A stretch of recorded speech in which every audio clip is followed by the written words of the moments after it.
നിയമാവർത്തന പുസ്തകത്തിൽ നിന്ന് അധ്യായം 18. പുരോഹിതരുടെയും ലേവ്യരുടെയും ഓഹരി. പുരോഹിത ഗോത്രമായ ലേവിക്ക് ഇസ്രായേലിൻ്റെ മറ്റ് ഗോത്രങ്ങളെപ്പോലെ ഓഹരിയും അവകാശവും ഉണ്ടായിരിക്കുകയില്ല. കർത്താവിൻ്റെ ദഹനബലികളും അവിടുത്തെ അവകാശങ്ങളുമായിരിക്കും അവരുടെ ഓഹരി. സഹോദരന്മാർക്കിടയിൽ അവർക്ക് ഓഹരി ഉണ്ടായിരിക്കുകയില്ല. കർത്താവ് അരുളി ചെയ്തിട്ടുള്ളതുപോലെ അവിടെ നിന്നായിരിക്കും അവരുടെ ഓഹരി. ബലിയർപ്പിക്കുന്ന ജനത്തിൽ നിന്ന് പുരോഹിതന്മാർക്കുള്ള വിഹിതം ഇതായിരിക്കും: ബലി കഴിക്കുന്ന കാളയുടെയും ആടിൻ്റെയും കൈക്കുറകുകൾ, കവിൾത്തടങ്ങൾ, ഉദരഭാഗം ഇവ പുരോഹിതന് നൽകണം. ധാന്യം, വീഞ്ഞ്, എണ്ണ ഇവയുടെ ആദ്യ ഫലവും ആടുകളിൽ നിന്ന് ആദ്യം കത്തിരിച്ചെടുക്കുന്ന രോമവും അവന് കൊടുക്കണം. നിങ്ങളുടെ സകല ഗോത്രങ്ങളിൽ നിന്ന് തൻ്റെ മുൻപിൽ നിൽക്കാനും തൻ്റെ നാമത്തിൽ ശുശ്രൂഷ ചെയ്യാനും അവനെയും അവൻ്റെ പുത്രന്മാരെയുമാണല്ലോ എന്നേക്കുമായി നിന്റെ ദൈവമായ കർത്താവ് തിരഞ്ഞെടുത്തിരിക്കുന്നത്.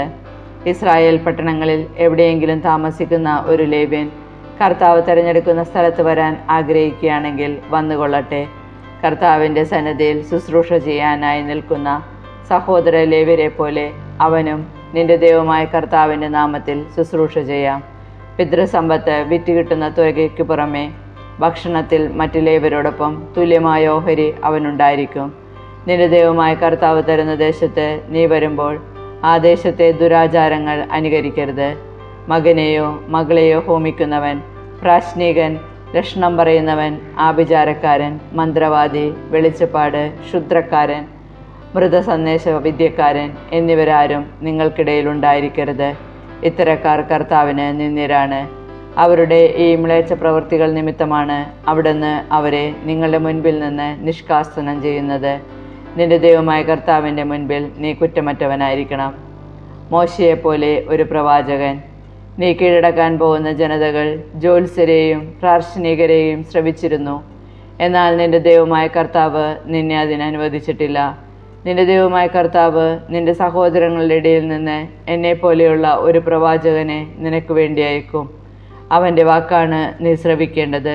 ഹോറബിൽ സമ്മേളിച്ച ദിവസം നിന്റെ ദൈവമായ കർത്താവിനോട് നീ യാചിച്ചതനുസരിച്ചാണ് ഇത്: ഞാൻ മരിക്കാതിരിക്കേണ്ടതിന് എൻ്റെ ദൈവമായ കർത്താവിൻ്റെ സ്വരം വീണ്ടും ഞാൻ കേൾക്കാതിരിക്കട്ടെ, ഈ മഹാഗ്നി ഒരിക്കലും കാണാതിരിക്കട്ടെ എന്ന് അന്ന് നീ പറഞ്ഞു. അന്ന് കർത്താവ് എന്നോട് അരുളി ചെയ്തു: അവർ പറഞ്ഞതെല്ലാം നന്നായിരിക്കുന്നു.